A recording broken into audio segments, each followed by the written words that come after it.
kukhona abantu ababizwa ngemithi abantwana babantu bayihlelile umuntu dukuduku usebizwa inyanga ethile ngemithi ukuthi egcine eyibone ngathi unobizo uyangizwa lasemgomeni kumele ethwasa egcine eyothwasa emzini womunye umuntu kanti nangu ugobela uhleli negula lapha ya uyabona isigubhu esigcoke nered skirt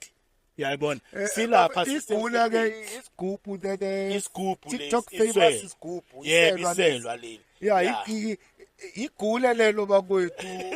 iselwa lelo ya likhandwe ngemithi nangemimoya ethile elithaki angithi uyalibona igula sothi masikhuluma yikho ngithi ngifuna nje sihlukanise inhloko nesichandi iqiniso namanga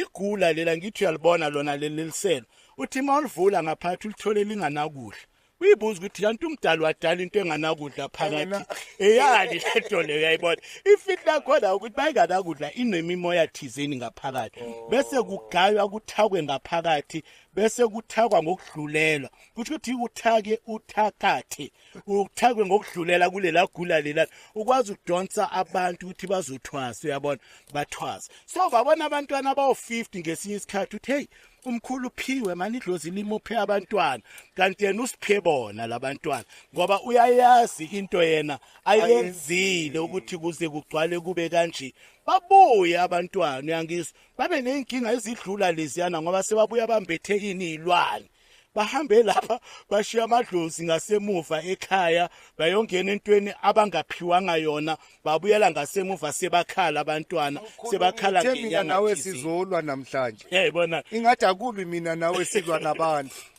asilwi nabantu mkhulu silwa nemimoya nakho silwa nemimoya gehla nami